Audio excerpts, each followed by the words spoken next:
Para que adianta ao homem ganhar o mundo inteiro e perder a sua própria alma? Nada neste mundo pode se comparar ao valor de nossa alma. É algo que devemos valorizar acima de tudo. Às vezes, não percebemos como nossas ações afetam nossa alma. A mentira, por exemplo, é condenada em Provérbios, capítulo 12, versículo 22, que diz: Os lábios mentirosos são abomináveis ao Senhor, mas os que agem fielmente são o seu deleite. Precisamos estar conscientes de que Deus observa tudo, como Provérbios, capítulo 15, versículo 3, que nos lembra: Os olhos do Senhor estão em todo lugar, contemplando os maus e os bons. Vivemos em um mundo temporário, nossos corpos são temporários, mas nossas almas precisam encontrar um lar na eternidade. Estamos vivendo de uma maneira que beneficia nossa alma ou estamos apenas buscando ganhar o mundo? Devemos ser cristãos vigilantes, protegendo nossa alma de todas as influências negativas. Uma das maneiras é guardar nosso coração contra falsas doutrinas. Devemos discernir as mensagens que recebemos. O Evangelho de Jesus Cristo é a única coisa que pode verdadeiramente salvar nossa alma. Devemos nos concentrar no que é lucrativo para nossa alma, que é o Evangelho de Cristo. O arrependimento e o amor a Deus devem ser nosso foco. Lucas, capítulo 12, versículos 33 e 34, nos diz para armazenar tesouros no céu, não na terra. Vendei o que tendes, e dai esmolas. Fazei para vós bolsas que não se envelheçam, tesouro nos céus que nunca acabe, aonde não chega ladrão e a traça não rói. Porque, onde estiver o vosso tesouro, ali estará também o vosso coração. Devemos valorizar mais as coisas celestiais do que as riquezas terrenas. A palavra de Deus nos alerta sobre o amor ao dinheiro. Salmos, capítulo 51, versículo 10, nos chama a ter um coração limpo e um espírito reto. Sobrescrito uma cria em mim, ó Deus, um coração puro, e renova em mim um espírito reto. Devemos buscar a transformação interior. Deus pode tirar nosso coração de pedra e nos dar um coração de carne. Temos que ser guardiões de nossos corações, filtrando o que permitimos que entre. Filipenses, capítulo 4, versículo 8, nos orienta a pensar em coisas puras e louváveis. Quanto ao mais, irmãos, tudo o que é verdadeiro, tudo o que é honesto, tudo o que é justo, tudo o que é puro, tudo o que é amável, tudo o que é de boa fama, se há alguma virtude, e se há algum louvor, nisso pensai. Tiago, capítulo 4, versículo 8, nos lembra que chegai-vos a Deus, e Ele se chegará a vós. Alimpai as mãos, pecadores, e, vós de duplo ânimo, purificai os corações. Quando nos aproximamos de Deus, Ele se aproxima de nós. Devemos purificar nossos corações e resistir ao diabo. Em resumo, queridos irmãos e irmãs, devemos lembrar que nosso coração é precioso. Devemos protegê-lo, guardá-lo e preenchê-lo com a palavra de Deus. Que nosso coração seja um reflexo da luz de Cristo, e que possamos viver de maneira agradável a Ele. Vamos terminar este tempo juntos com uma oração, pedindo a Deus que nos ajude a guardar nossos corações e nos fortaleça espiritualmente. Querido Pai Celestial, agradecemos por esta oportunidade de estudar a Sua Palavra e aprender sobre a importância de guardar nossos corações. Pedimos que o Senhor nos ajude a ser vigilantes e a proteger nossas almas. Que o Seu Espírito Santo nos guie e nos capacite a viver de acordo com a Sua vontade. Em nome de Jesus, oramos. Amém. Quando você está sob ataque espiritual, isso quase sempre é um sinal forte de que você está fazendo algo certo. Isso significa que você está do lado certo. A escuridão está em oposição à luz. O mal está em oposição ao bem. O medo está em oposição à fé. E da mesma forma, quando você é filho de Deus, Quando você vive e respira para Deus, você está em oposição ao diabo. Portanto, espere a oposição. Agora, porque você está vivendo para Cristo, você inevitavelmente crescerá nele. Quanto mais você amadurece, mais você se desenvolve em seu relacionamento com ele, mais o diabo perceberá que você está se aproximando cada vez mais de sua vocação. E, portanto, esta é uma das razões primárias pelas quais você começará a experimentar uma guerra espiritual. E as pessoas frequentemente começarão a reagir emocionalmente, questionando: Deus, por que isso está acontecendo? Eu sou forte em minha vida de oração, não estou envolvido em nenhum tipo de pecado habitual. Por que isso está acontecendo? E muitos cristãos realmente ficarão preocupados, coçando a cabeça para entender por que estão sofrendo tantos ataques. Pode ser que, ao refletir, você perceba que o diabo está fazendo de tudo para bloquear seu caminho. Ele está genuinamente preocupado e com medo do que você pode realizar para Deus se reconhecer seu potencial. Se você entender que seus conhecimentos e habilidades podem fortalecer a igreja e que seu dom como pianista pode levar as pessoas a adorarem de maneira poderosa, o diabo perderá. Ele teme que você descubra que não é apenas um membro de coro em uma pequena igreja, mas um instrumento na orquestra de Deus, trazendo sua presença às almas necessitadas. O inimigo teme o quanto você está disposto a fazer pelas coisas de Deus, e por isso lutará contra você. Ele tentará assustá-lo e distraí-lo para que você não perceba que o que ama, embora considere insignificante, é na verdade capaz de causar um grande impacto em seu reino. Portanto, oro para que Deus abra seus olhos, revelando os dons dentro de você, e peço que não cometa o erro de esquecer de agradecer àquele que os deu. Se você já se sentiu desqualificado, indigno de ser usado por Deus, saiba que não está sozinho. Grandes figuras da Bíblia, como Moisés e Paulo, também se sentiram assim. No entanto, a verdade é que Deus não olha para nossas qualificações, mas sim para o poder dele que opera em nós. Ele qualifica os chamados, não importa quão quebrados ou confusos possamos estar. Hoje, se você acha que a graça de Deus está fora de alcance, se acredita que nunca será qualificado o suficiente, saiba que o Senhor o aceitará como você é.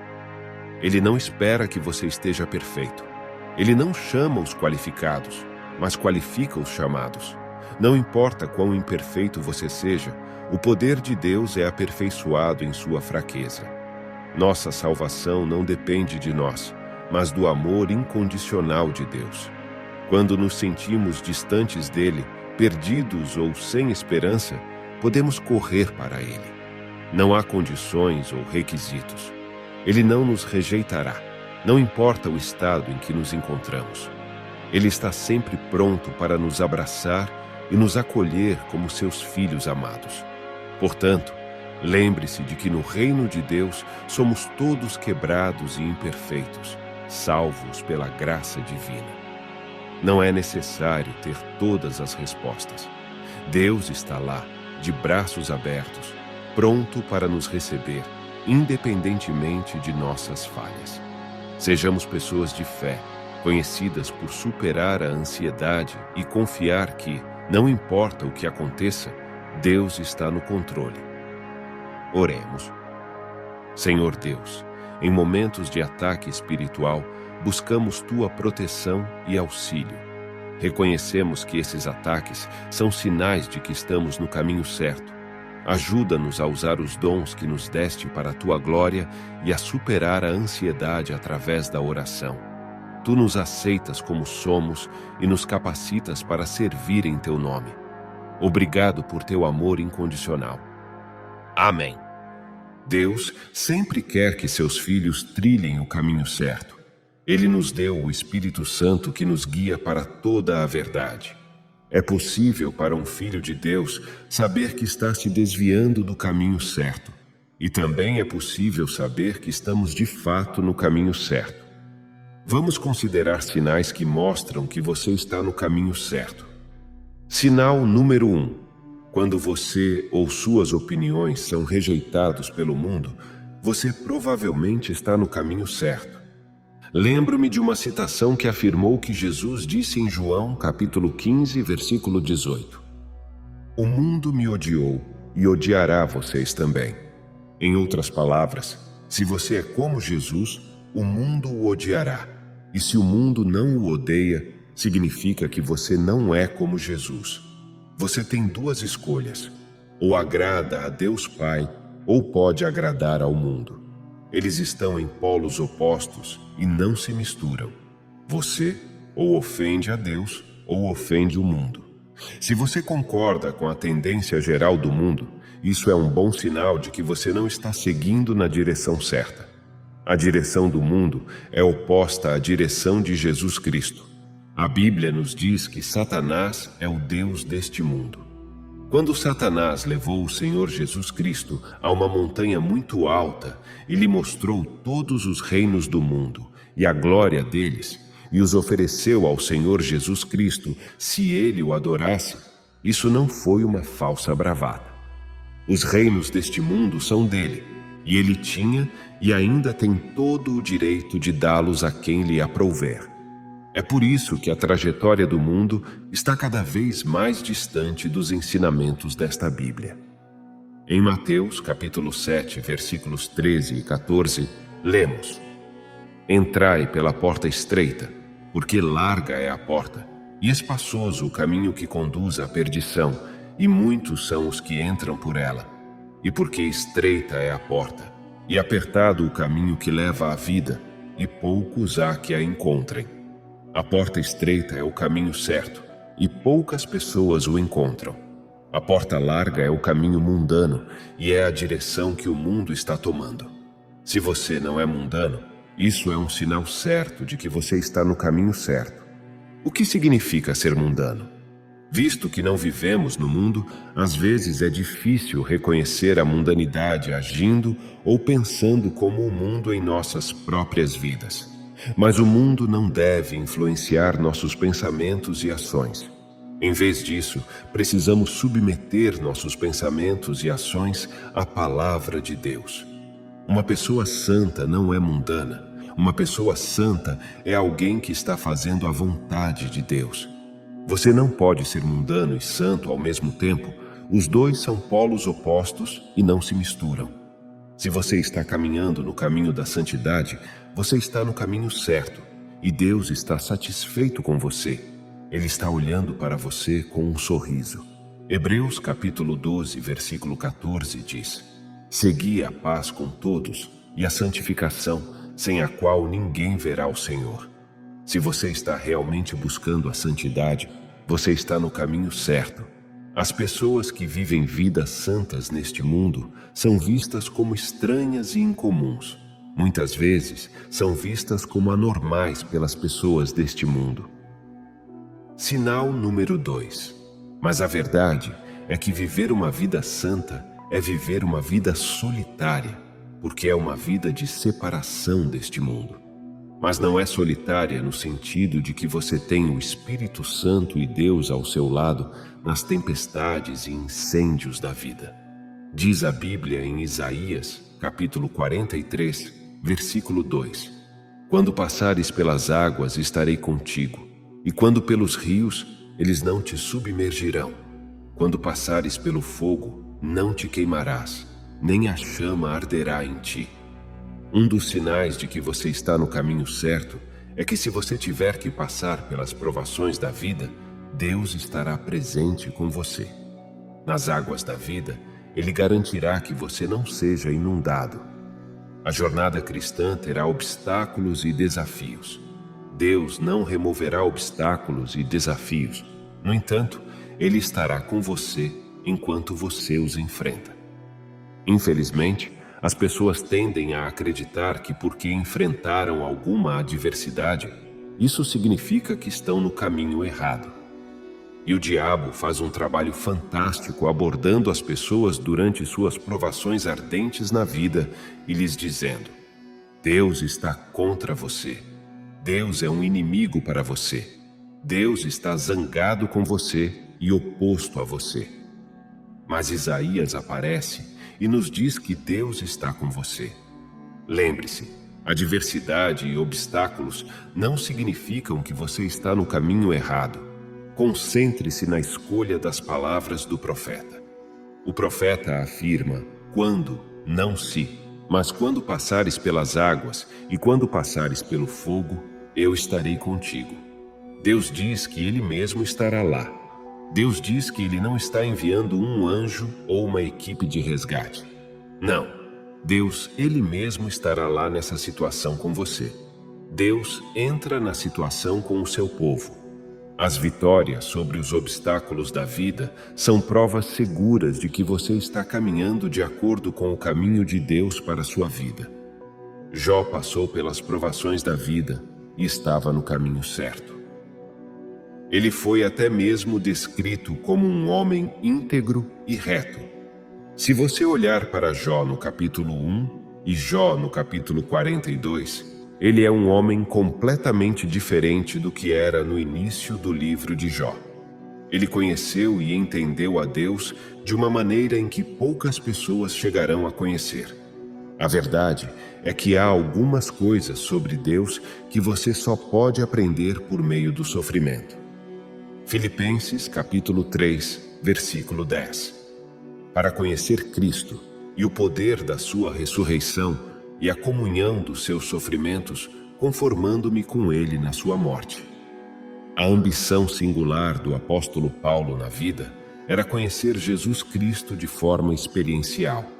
Assim como Jó cresceu para conhecer a Deus de forma experiencial, o apóstolo queria algo mais profundo do que adquirir apenas um conhecimento superficial. Paulo queria se conectar com Jesus no nível mais próximo possível. Para conhecê-lo e o poder de sua ressurreição e a comunhão de seus sofrimentos. Como você pode conhecer Jesus como Emanuel e que Deus está com você se você nunca passou pelas tristezas da vida com Ele? As provações e tribulações não significam que você está no caminho errado, especialmente quando você sai do outro lado como ouro puro. E alguns de vocês que estão me ouvindo agora passaram pelas fornalhas da vida. Você passou pelas águas da vida. Você passou pelas tempestades da vida e ainda sabe em seu coração que Deus estava com você através dessas tempestades. Deus estava com você. Um claro sinal de que você está no caminho certo é que Deus está com você nas tempestades e incêndios da vida. Sinal número 3. O sinal número 3 está intimamente ligado ao sinal número 2. Paz absoluta. Você já notou a transição no Salmo 23 de Davi falando sobre Deus para falar diretamente com Deus? O Senhor é o meu pastor, nada me faltará. Deitar-me faz em verdes pastos, guia-me mansamente a águas tranquilas, refrigera a minha alma, guia-me pelas veredas da justiça, por amor do seu nome. E então, no verso 4, acontece a mudança. Ainda que eu ande pelo vale da sombra da morte, não temerei mal algum, porque tu estás comigo. A tua vara e o teu cajado me consolam. O fato de você estar no caminho certo não significa que você não enfrentará desafios, mas a verdade é que você terá paz que supera o entendimento humano. Lembra quando Jesus estava dormindo em um barco sendo espancado por uma tempestade? Você experimentará o mesmo quando estiver no caminho certo. Independentemente de quão terrível seja a tempestade, você pode dormir e ter a certeza de que Deus está levando você para um lugar seguro. Você terá grande confiança quando Deus estiver liderando você. Você já se perguntou por que Moisés concordou em levar os israelitas pelo deserto? Humanamente falando, não há como no deserto, mas Moisés sustentava a presença de Deus que garantia descanso para a jornada. Êxodo capítulo 33, versículo 14. E ele disse: A minha presença irá contigo, e eu te darei descanso. Filipenses capítulo 4, versículo 7. E a paz de Deus, que excede todo entendimento, guardará o vosso coração e os vossos pensamentos em Cristo Jesus. Sinal número 4. O sinal número 4 é que você não está comprometendo seus padrões divinos. Atos, capítulo 4, versículos de 18 a 20. Então, chamando-os, ordenaram-lhes que absolutamente não falassem nem ensinassem no nome de Jesus. Mas Pedro e João, respondendo, lhes disseram: Julgai vós se é justo, diante de Deus, ouvir antes a vós do que a Deus, porque não podemos deixar de falar do que temos visto e ouvido. Você pode ter que enfrentar algumas ameaças à medida que avança na vida, especialmente para aqueles que escolheram o caminho da justiça. Às vezes, pode haver pressão sobre você para comprometer sua fé e seus padrões divinos. Escolher ficar firmemente em Cristo e recusar-se a comprometer seus padrões divinos significa que você está caminhando no caminho certo. E caminhar no caminho certo não significa que todos em sua vida permanecerão em sua vida. Você pode até perder relacionamentos com entes queridos. Mateus, capítulo 10, versículos de 34 a 36. Não penseis que vim trazer paz à terra.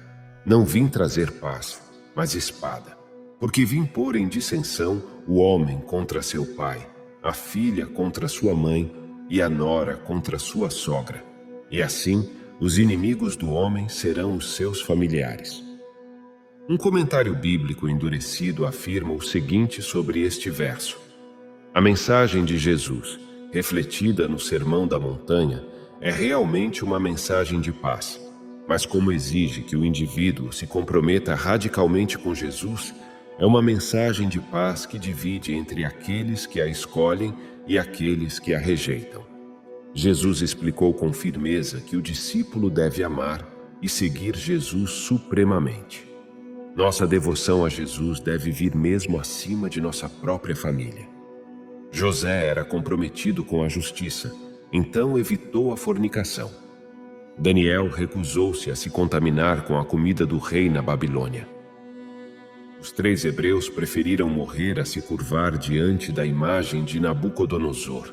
Esses homens foram perseguidos por manterem sua fé em Deus, mas tinham certeza de que estavam no caminho certo. Felizmente, todos tiveram fins gloriosos. Você também pode ser como eles, e isso é uma fé bíblica pura. A verdadeira fé bíblica é dogmática. A verdadeira fé é intransigente. A verdadeira fé não deixa espaço para negociações. A verdadeira fé grita: deixe Deus ser verdadeiro e todo homem um mentiroso.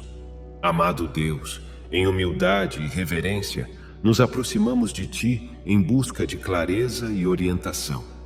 Senhor, queremos estar no caminho que Tu tens preparado para nós, um caminho que é delineado por Tua sabedoria e graça. Procuramos Sua orientação para discernir o caminho certo em meio às incertezas da vida. Ajude-nos a reconhecer os sinais que indicam que estamos seguindo Sua vontade.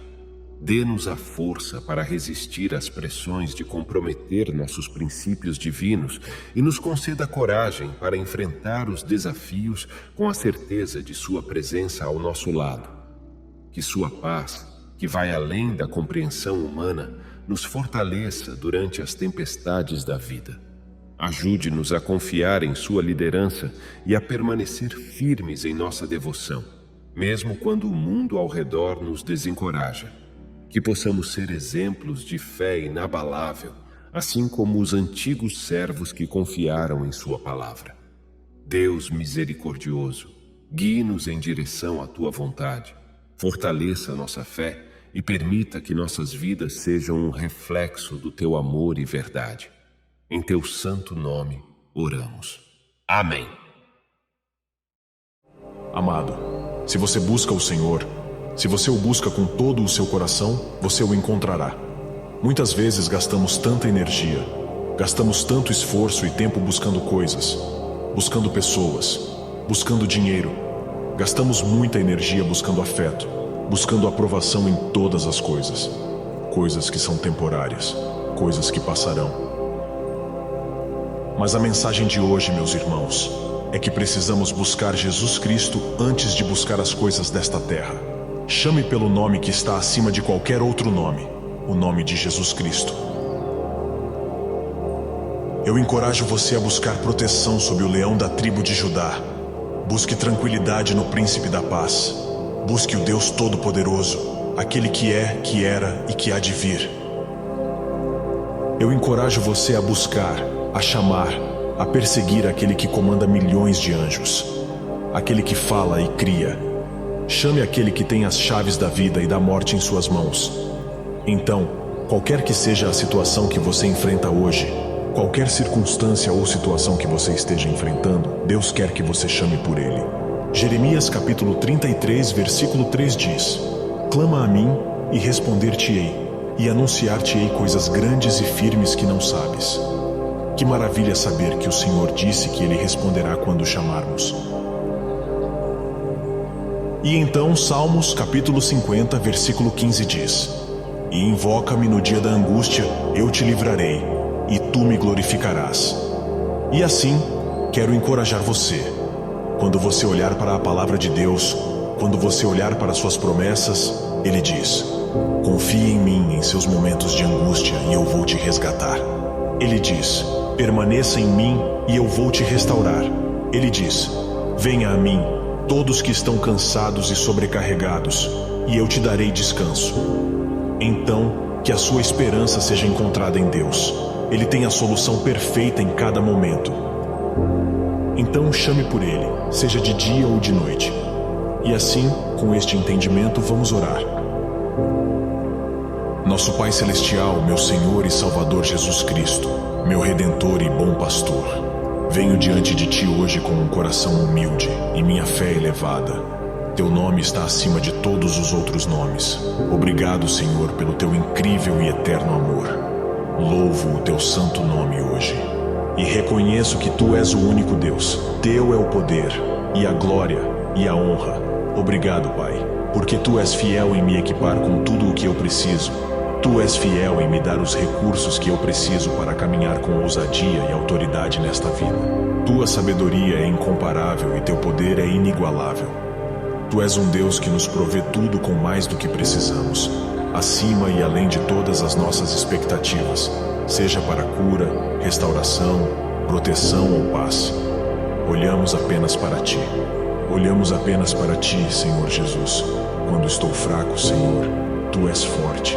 Então oro para que o Teu Espírito Santo me capacite. Que eu tenha uma mente aberta enquanto Tu revelas coisas celestiais para mim e me guia a andar no caminho da justiça. Convido-te, Espírito Santo, a ser meu conselheiro e meu amigo.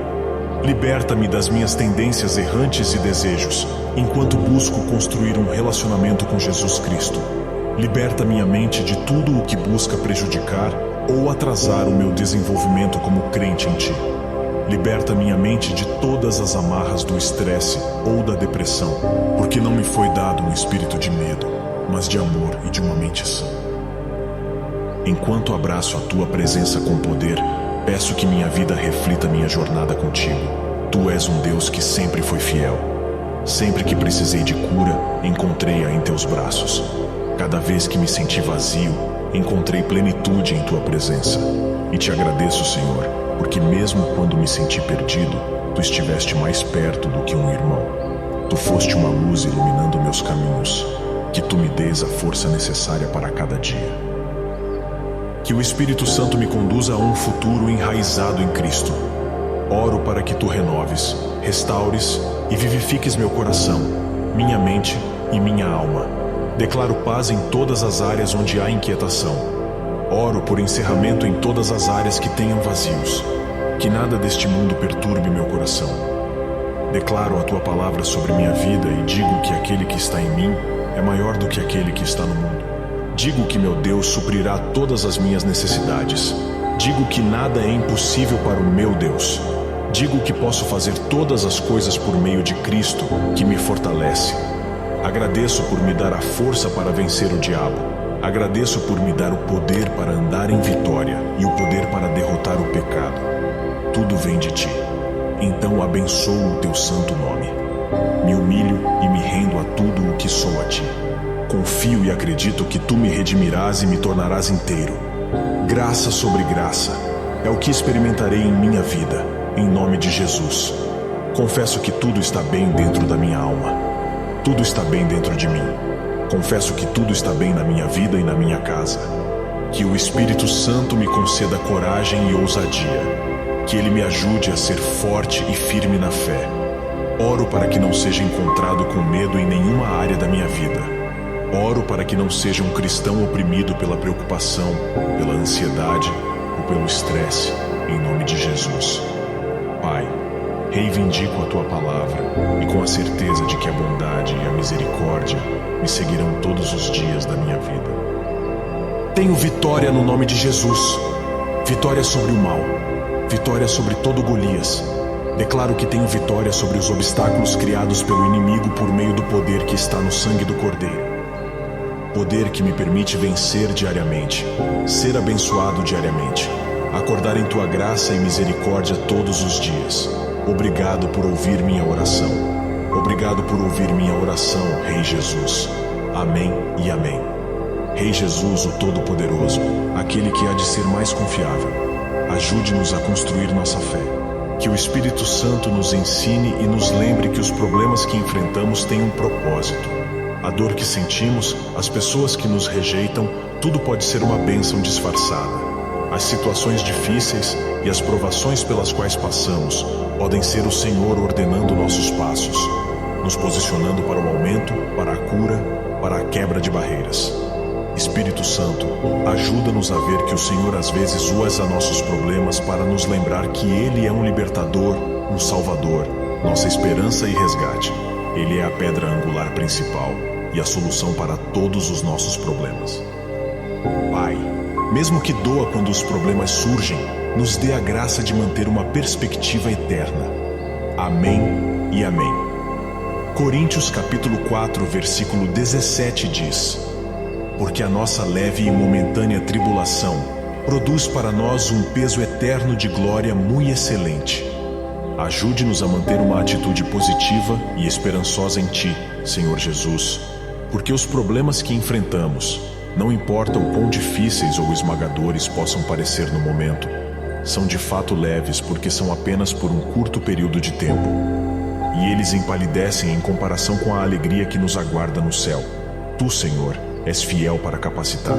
Tu és fiel para nos ajudar a ficar fortes e vitoriosos e não sermos derrotados. E porque Jesus é vitorioso sobre Satanás, nós também podemos andar em vitória. Então declaro que, pela graça de Deus, temos a fé para resistir todos os ataques de Satanás e vencer. Não somos derrotados por nossos problemas, em nome de Jesus. Não somos oprimidos por nossos sofrimentos, em nome de Jesus. Desde que nos apeguemos a Ti, Senhor Jesus, viveremos e desfrutaremos de uma vida vitoriosa. Conheceremos a Ti como o curador. Conheceremos a Ti como aquele que pode restaurar em dobro o que o inimigo perdeu. Conheceremos a Ti como um escudo e protetor. Ilumina nossos espíritos, Pai, e nos ajuda a ver com os olhos da fé. Ajuda-nos, Senhor, para que os olhos da fé nos levem a andar na Tua vontade. Pai, eu acredito que a batalha já foi vencida, porque em Ti tenho paz. Embora neste mundo eu possa ter tribulação, eu terei ânimo, serei de bom ânimo, porque Tu venceste o mundo. A Tua palavra, Senhor, diz em 2 Crônicas, capítulo 20, versículo 17: Nesta batalha não tereis que pelejar. Postai-vos, ficai parados, e vede a salvação do Senhor para convosco, ó Judá e Jerusalém. Não temais, nem vos assusteis. Amanhã saí-lhes ao encontro, porque o Senhor será convosco. Senhor, falamos esta palavra sobre nossas vidas. Não precisamos lutar nossas próprias batalhas porque o Senhor lutará por nós e guardaremos a nossa paz. Ficaremos firmes e perseveraremos na fé, Senhor Jesus, contigo ao meu lado, contigo no centro do meu coração. Como posso ser derrotado pelos problemas deste mundo? Como posso ser derrotado pelos planos do diabo? Como posso ser derrotado quando a tua palavra diz em Romanos, capítulo 8, versículos de 37 ao 39? Mas em todas estas coisas somos mais do que vencedores, por aquele que nos amou. Porque estou certo de que nem a morte, nem a vida, nem os anjos, nem os principados, nem as potestades, nem o presente, nem o porvir, nem a altura, nem a profundidade, nem alguma outra criatura nos poderá separar do amor de Deus, que está em Cristo Jesus, nosso Senhor. Obrigado pela vitória, pela paz eterna, pela abundância de bênçãos e, acima de tudo, por mostrar-me misericórdia. Obrigado, obrigado. Em nome de Jesus, eu oro. Amém e amém.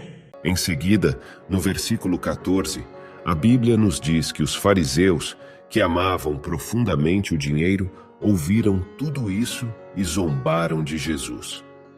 Nesse contexto, Jesus compartilha a parábola do rico e de Lázaro. Lucas, capítulo 16, versículos de 19 a 31. Ele descreve um rico vestido com luxo, vivendo em abundância, enquanto à sua porta está um pobre chamado Lázaro, coberto de feridas. Lázaro anseia por migalhas da mesa do rico, e os cães lambem suas feridas. Eventualmente, ambos morrem. Lázaro é levado pelos anjos para se sentar ao lado de Abraão em um banquete celestial, enquanto o rico vai para o lugar dos mortos, onde sofre tormento. O rico pede a Abraão que envie Lázaro para aliviar sua sede, mas Abraão explica que há um abismo intransponível entre eles. O rico então pede a Abraão que envie Lázaro para advertir seus 5 irmãos, para que não enfrentem o mesmo destino. Abraão responde que eles têm Moisés e os profetas para adverti-los, mas o rico insiste que eles se arrependeriam se alguém ressuscitasse dos mortos. O ponto-chave dessa história é que quando o rico percebe que é tarde demais para ele, sua maior preocupação é que sua família conheça a verdade sobre Jesus e evite o mesmo destino. Isso nos lembra da importância de compartilhar o Evangelho com nossos entes queridos enquanto ainda há tempo. Todos nós temos familiares vivos e é crucial falar a eles sobre Jesus, a salvação e a eternidade. Devemos ler a palavra de Deus com nossa família e compartilhar a realidade do céu e do inferno, bem como a necessidade de receber Jesus Cristo como Senhor e Salvador. Agora, nos dirigimos a Deus em oração. Senhor Jesus, pedimos que unifiques nossas famílias em amor por Ti. Que nossos relacionamentos sejam baseados no Evangelho e que a graça e o perdão caracterizem todas as nossas interações. Protege nossas famílias do inimigo e ajuda-nos a crescer juntos em amor por Ti. Que haja um espírito de perdão em nossas famílias e que sigamos o mandamento de nos amarmos uns aos outros, independentemente das circunstâncias. Ajuda-nos a nos espelharmos em Ti em todas as situações. Amém. O Senhor não deseja que ninguém pereça, mas que todos se arrependam. 2 Pedro, capítulo 3, versículo 9. Devemos escolher seguir a Jesus e evitar o inferno, buscando constantemente as coisas do alto. Colossenses, capítulo 3, versículo 12. Ore para que Deus o ajude a identificar e eliminar qualquer coisa que o leve ao pecado. Lembre-se de que só há 2 caminhos: o de Jesus, que leva à vida eterna, e o do diabo, que leva à separação eterna de Deus. Faça a escolha certa, mantendo sua mente nas coisas eternas e buscando a justiça e a santidade. Que Deus o abençoe e o guie em sua jornada espiritual. Amém. Na era vitoriana, na Grã-Bretanha, um dos sinais mais aceitos de sucesso para os homens incluía ter uma esposa e uma família, uma boa casa e possuir um cavalo e uma carruagem para locomoção.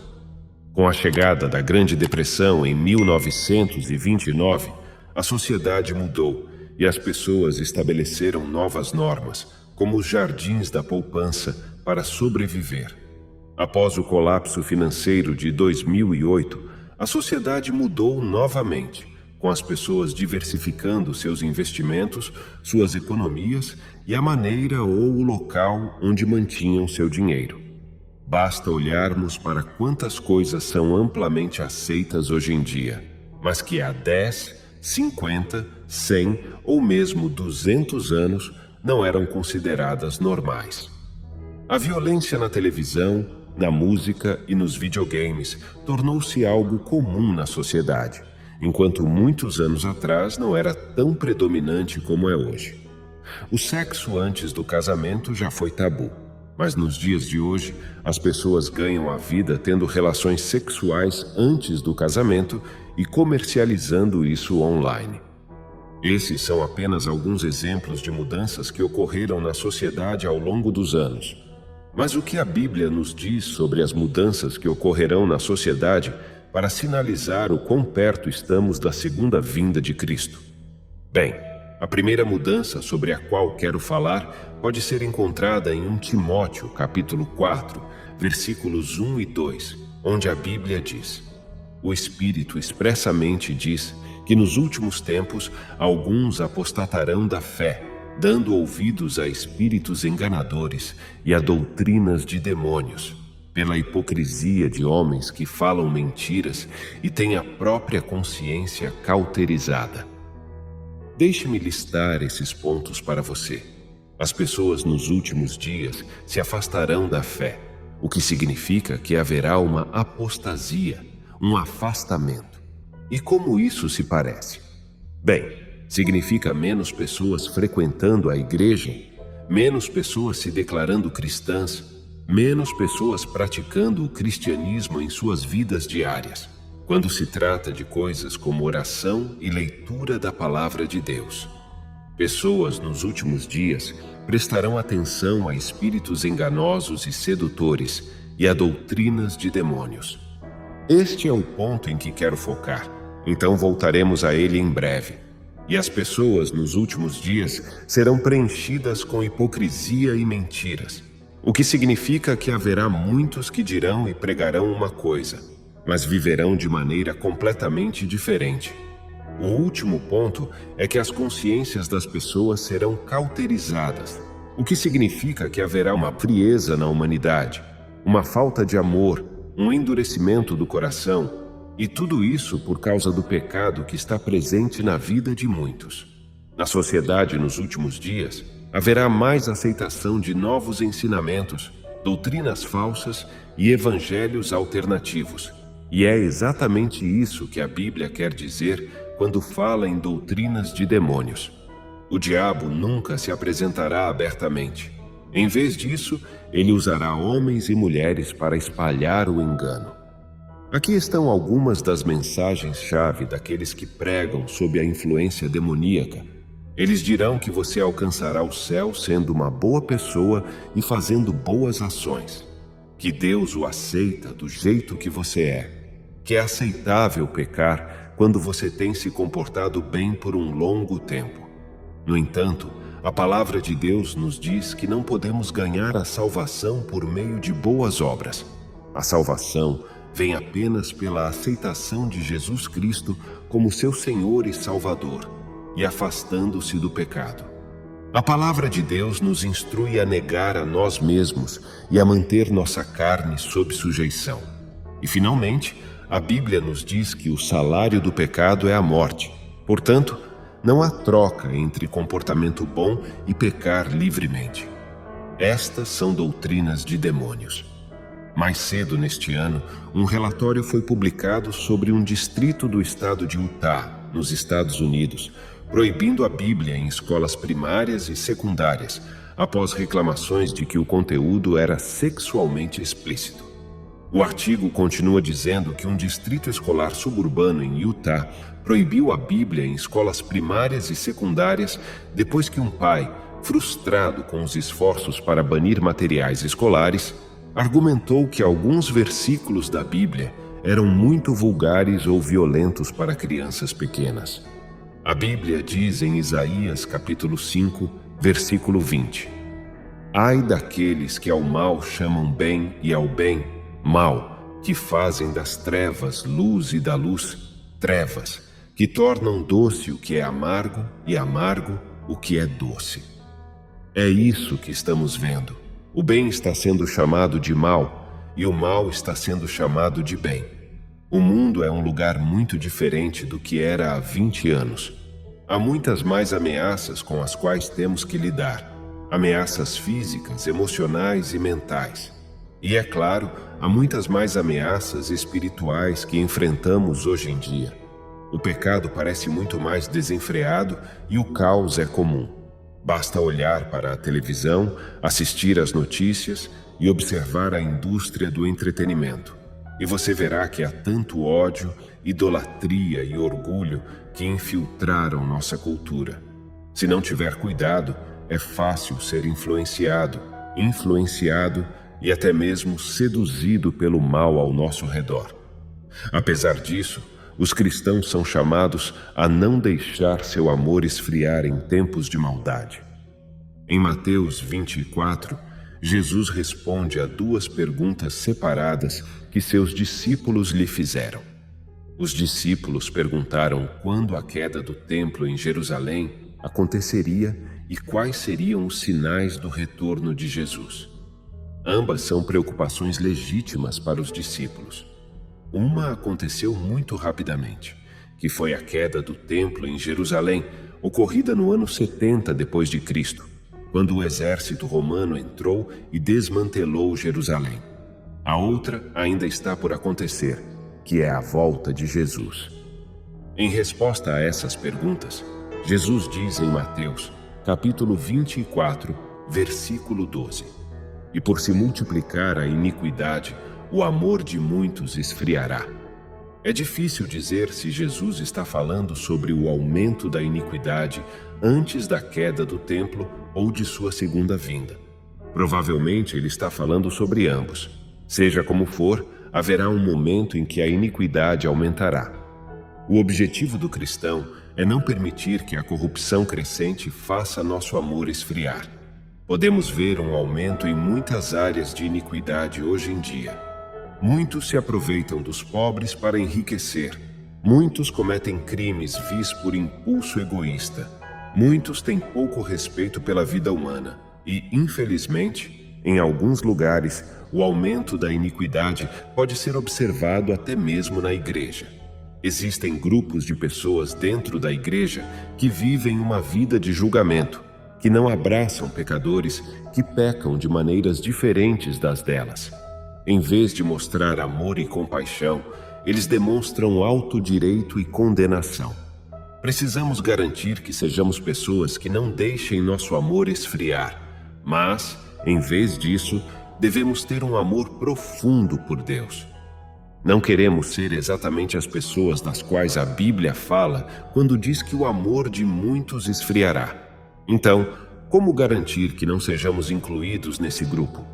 A única maneira de garantir que nosso amor não esfrie é continuar tendo um relacionamento ativo e vibrante com o Senhor. Muitos pensam que o cristianismo é um bilhete para o céu, mas, embora isso seja verdade no final, a vida cristã é muito mais do que isso. A vida cristã é sobre ter um relacionamento diário com o Senhor. Jesus colocou dessa forma em João, capítulo 15, versículo 4. Permanecei em mim, e eu permanecerei em vós. Como a vara de si mesma não pode dar fruto, se não permanecer na videira, assim também vós, se não permanecerdes em mim. À medida que permanecemos no Senhor, crescemos e produzimos frutos, e nosso amor não esfria. Podemos e devemos cultivar nosso relacionamento com o Senhor por meio da oração, da leitura e da participação em cultos. No entanto, uma das maneiras mais críticas de permanecer no Senhor é vivendo em comunidade cristã uns com os outros. A vida cristã não foi feita para ser vivida sozinha. Quando vivemos a vida cristã isoladamente, nossa fé muitas vezes morre.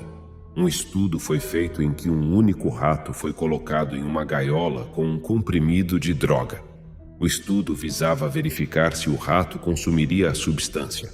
Toda vez que um rato era colocado na gaiola sozinho, ele consumia a substância. O isolamento o levava à droga. Eles também colocaram a substância em uma gaiola cheia de ratos. Toda vez que a substância estava na gaiola com vários ratos, os ratos ignoravam a substância como se ela nem estivesse lá. Embora não sejamos ratos, o mesmo muitas vezes é verdade para nós. Quando nos cercamos de comunidade cristã, somos muito mais capazes de viver uma vida piedosa. No entanto, é muito mais provável que deixemos nosso amor esfriar quando vivemos isolados. Estamos vivendo em tempos muito maus. O mundo sempre teve maldade e continuará a tê-la até o retorno de Jesus. Como você está combatendo esse mal agora? Você tem relacionamentos cristãos piedosos? Sugiro encontrar um grupo de pessoas cristãs para se reunir pelo menos uma vez por mês. Não precisa ser um grupo grande, mas são as pessoas em quem você confia sua vida. Você compartilha as coisas boas e ruins que têm acontecido em sua vida com eles. Ao fazer isso, você encontra um lugar onde pode ser aberto e honesto sobre onde Deus o está levando. Satanás está tentando combater sua vida cristã, fazendo com que seu amor pelo Senhor esfrie. No entanto, ao se cercar de comunidade cristã, além de ler a palavra, orar e ir aos cultos dominicais, você será capaz de permanecer no Senhor e combater o desejo de se afastar de Deus nestes dias maus. Quero lembrar a você que, mesmo que o coração de muitos tenha esfriado, mesmo que os valores piedosos e os valores bíblicos já não sejam tão estimados na sociedade, maior é aquele que está dentro de nós do que aquele que está no mundo. Jesus Cristo é luz. E Ele é a luz pura e santa que afasta toda a escuridão. Em Efésios, capítulo 5, versículo 8, a Bíblia diz: Pois noutro tempo éreis trevas, mas agora sois luz no Senhor. Andai como filhos da luz. A Bíblia diz que nós também estávamos em trevas antes de chegarmos a Cristo. É por causa dele que podemos brilhar mesmo entre as sombras. Mateus capítulo 5, versículos de 14 a 16 diz: Vós sois a luz do mundo. Não se pode esconder uma cidade edificada sobre um monte, nem se acende a candeia e se coloca debaixo do alqueire, mas no velador, e dá luz a todos que estão na casa. Assim resplandeça a vossa luz diante dos homens, para que vejam as vossas boas obras e glorifiquem o vosso Pai que está nos céus.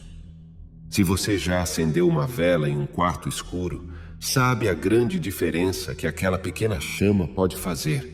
Uma pequena faísca tem o poder e a intensidade para iluminar um cômodo inteiro. A Bíblia diz que é assim que somos quando permitimos que o Espírito Santo nos encha.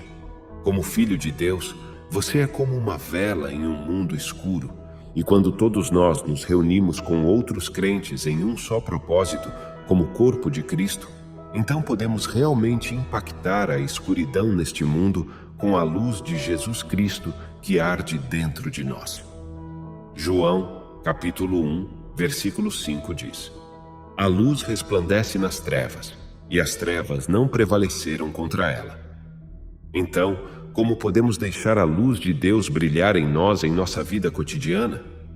Bem, 1 Pedro, capítulo 4, versículo 10, diz: Servi uns aos outros, cada um conforme o dom que recebeu, como bons despenseiros da multiforme graça de Deus. Para refletir a sua magnífica glória, Deus nos deu dons únicos para servir o seu corpo. Alguns de nós são encorajadores, alguns de nós são professores, alguns de nós são adoradores. A beleza do corpo de Cristo é que todos temos papéis diferentes, mas vitais, a desempenhar. Seja qual for o seu dom, Você pode usá-lo como uma forma poderosa de deixar a luz de Deus brilhar através de você. Então, deixe a luz de Jesus Cristo brilhar intensamente em você, mesmo em meio a grandes tribulações. Agora oramos a Deus. Querido Deus, neste momento de incertezas e desafios, peço humildemente que afastes todo o mal que nos cerca. Reconhecemos nossos erros e pecados passados e buscamos teu perdão. Auxilia-nos a nos afastar dessas influências prejudiciais, a viver de acordo com teus mandamentos e a caminhar no caminho da retidão e da pureza. Abre portas para o bem, a prosperidade e o amor em nossas vidas. Concede-nos a força para resistir às doutrinas enganosas e às tentações do mundo, para que possamos permanecer firmes em nossa fé. Ilumina-nos para discernir a verdade e nos guie para seguir teus ensinamentos genuínos. Ajuda-nos a permanecer unidos como uma comunidade cristã, a nos apoiar mutuamente e a compartilhar tua luz com o mundo. Neste tempo de escuridão e desafios, que tua luz brilhe forte em nossas vidas, dissipando as trevas e fortalecendo nossa fé. Que nossas ações reflitam tua graça e amor e que através de nós outros possam glorificar teu nome, pois teu é o reino, o poder e a glória para sempre. Amém e amém. Que você tenha um dia abençoado sob a proteção de Deus. Se esta oração te tocou, por favor, deixe um like e compartilhe com os teus entes queridos. Não se esqueça de se inscrever no canal para receber uma poderosa oração todos os dias. Obrigado. E lembre-se que Deus te ama e que a felicidade é um direito que Ele nos deu e nos proporciona todos os dias.